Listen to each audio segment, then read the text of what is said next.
A mesma coisa que eu posso alegar aqui para você é o trinco da porta, é outra situação, né?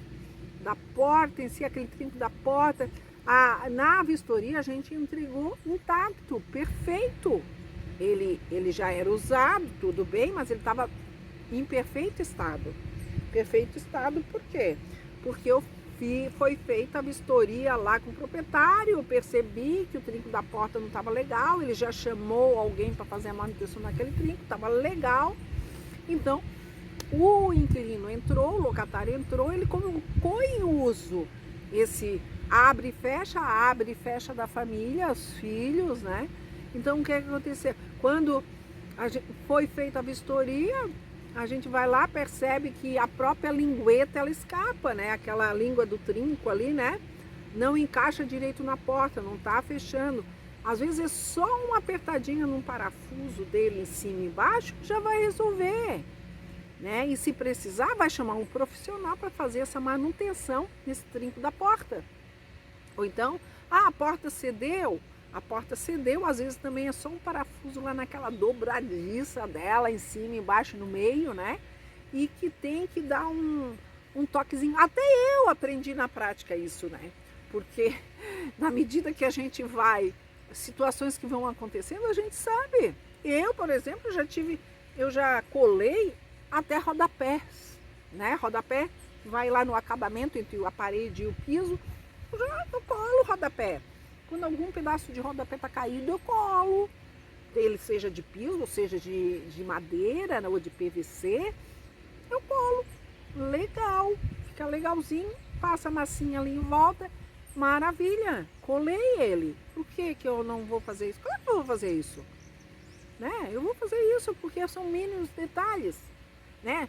Não compete a mim, mas são coisinhas pequenas que, às vezes o proprietário da fora, ou ele nem pode, não tem essa ideia, vou chamar um profissional só para fazer aquilo ali. Não, né?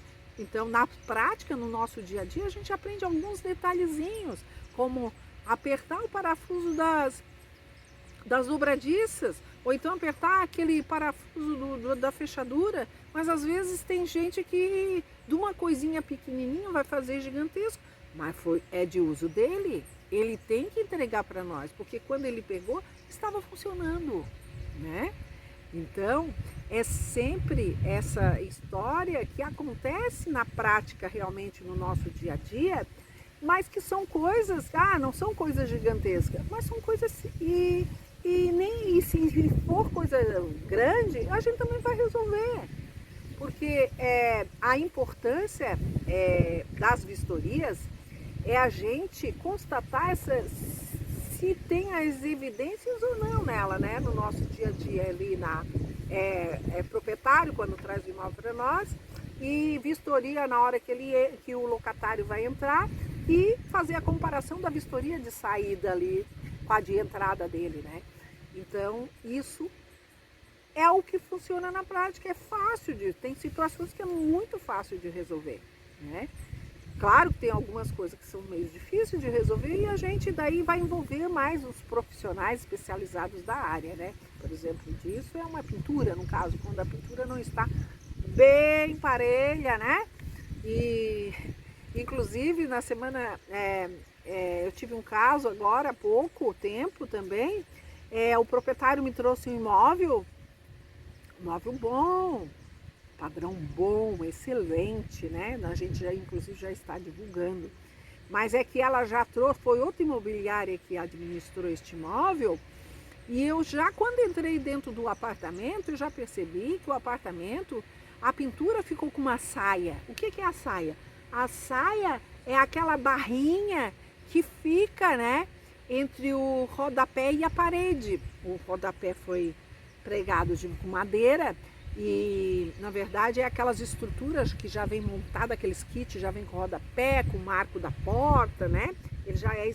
Então, o que o pintor, né, quando esse inquilino desocupou esse imóvel, que foi chamado o proprietário, e ela entregaram a chave para ela não percebeu. Por quê? Porque a tinta é mais ou menos branco gelo, né?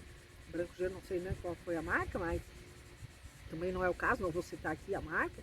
Então aqui, em cima do rodapé, o rodapé, geralmente as pessoas, quando acontece, elas, para evitar de colocar fita, eles vão até, eles não encostam, eles não chegam a encostar ali. Então não fica uma coisa que não fica bem acabadinha, né? Aquela pintura.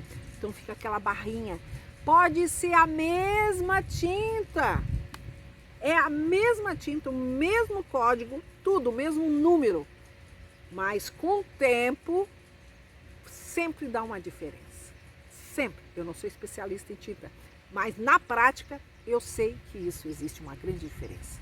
Além do rodapé, lá em cima também, como tem as semalhas de gesso entre a parede e o teto, que é, vamos dizer, o forro ou o teto, porque o teto é laje lá, é porque é apartamento, né? Então, o que que ocorreu? Também a famosa sainha em volta, que é essa diferença. É a mesma tinta, é o mesmo número, tem a diferença lá.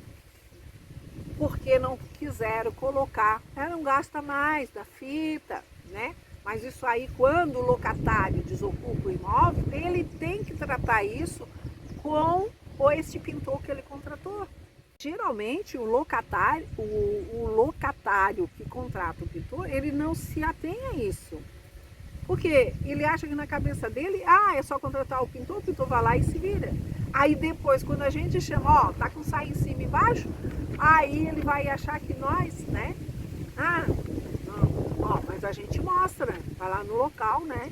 E mostra, tá assim, então você chama o seu profissional lá, que você contratou, você pagou, para ele retocar.